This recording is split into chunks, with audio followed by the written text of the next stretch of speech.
So let's switch just a little bit and talk specifically about some of the unique challenges and needs of student athletes. What are those? Well, I don't think that people realize how complicated their days are. So the rowing team, for example, gets up at 5 o'clock every morning and is on the river rowing by 6 or 6:30 every morning. They work out for some period of time. They come back to campus. They go to class for 3 or 4 hours in the middle of the day, and then they go work out that evening. Other sports have to do viewing of videotapes and meeting with coaches. Sometimes there's extracurricular activity like meeting with sick children in a hospital and so on. There's a whole lot of demands on our student athletes that non-student athletes don't face on a daily basis. Now, in some ways, it's like having a job. Some of our non-student athletes have jobs that demand of their time, and that's the same thing that happens here.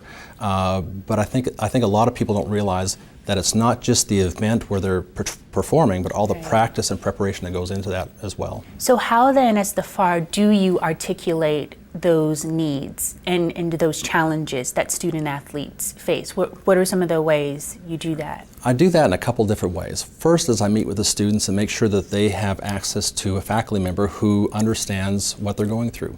Second, I meet with faculty, especially new faculty and new graduate teaching assistants, to let them know what student athletes are facing, help them understand why they need classes in certain time periods, what the practice schedule looks like for some folks, help them understand that student athletes sometimes travel in the middle of the week and will miss classes because of that. My job as liaison is to help both parties, students and their instructors, understand where each one is coming from. So how much involvement do you have with the student athletes just on a day-to-day basis? At the beginning of every school year, I meet with all the teams, and there's many new students who have never been part of a big-time athletic program like we have at University of Oklahoma.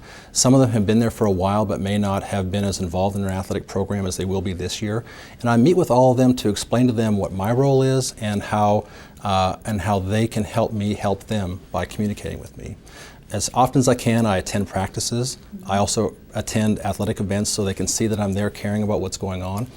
I go to the athletic department regularly and walk through the study areas so they can see me.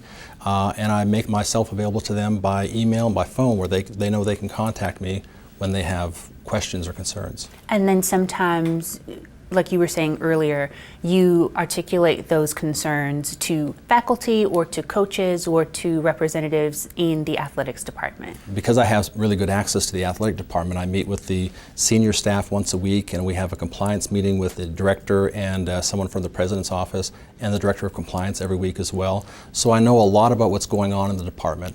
I also meet pretty regularly with the academic advising team and the director of academic advising to make sure that they understand the faculty perspective on issues.